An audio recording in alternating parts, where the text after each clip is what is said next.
l'idée du livre. D'abord, j'habitais à Paris en 2007 et les gants perdus commençaient à m'apparaître partout.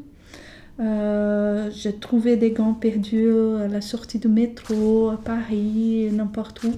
Et j'ai commencé à faire des photos des gants perdus.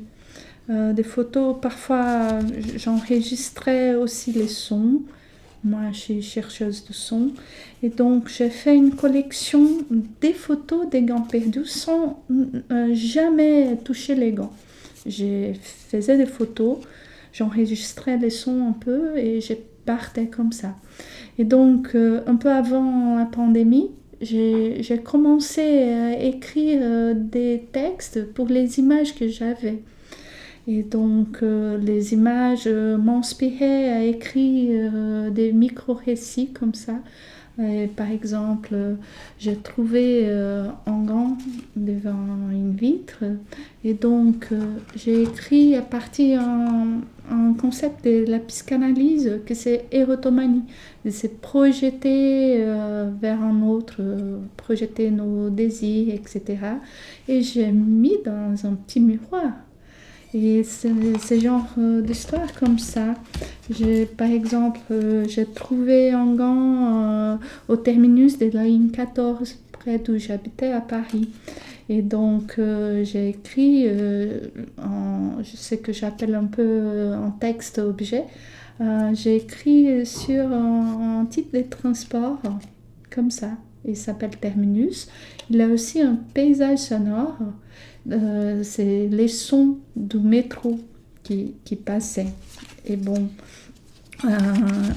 j'ai fait aussi des textes sur les coupures des presses, etc.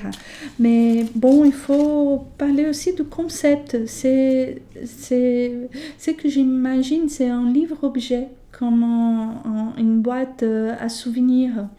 Une boîte où on garde les choses, des petits souvenirs quand on revient d'un voyage, par exemple. C'est pour ça qu'il y a aussi, il y a d'ailleurs les titres de transport, il y a des textes comme ça, parce que parfois on garde, parfois il y a aussi des ordonnances qu'on apporte à l'étranger pour un médicament on a besoin. Et bon, il y a des petites choses, par exemple des jeux, et ce sont des petits souvenirs, des tests comme des petits souvenirs. Et aussi, la première partie, c'est une collection de cartes postales.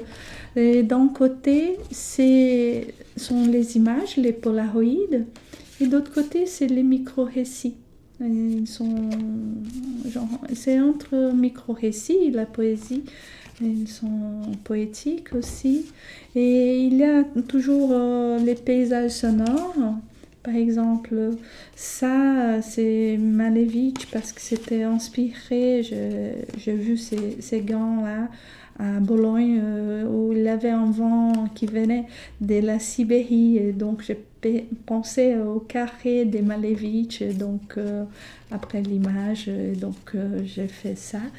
Mais parfois, je me suis dit, mais comment les gens peuvent comprendre parce que il n'y a pas de rayures, c'est une boîte. Si vous achetez les livres, vous recevez une boîte. Et donc, avec des cartes postales. Et donc, les livres, d'abord, la boîte s'ouvre. Quand on ouvre la boîte, il y a un gant.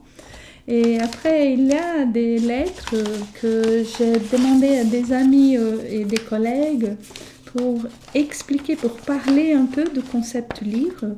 Ils m'ont envoyé par mail.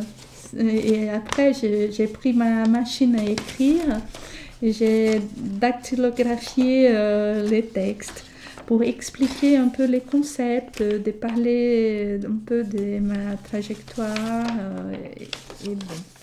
Et donc, je suis Graziella Meloviana. Je suis professeure des universités et artiste brésilienne. Et au Brésil et ici en France, je fais de la recherche sur les sons, sur les paysages sonores, sur les arts Et j'ai fait des expos à Lisbonne, au Brésil. Et bon, je vous présente cette boîte, c'est mon livre-objet qui s'appelle Pas perdu.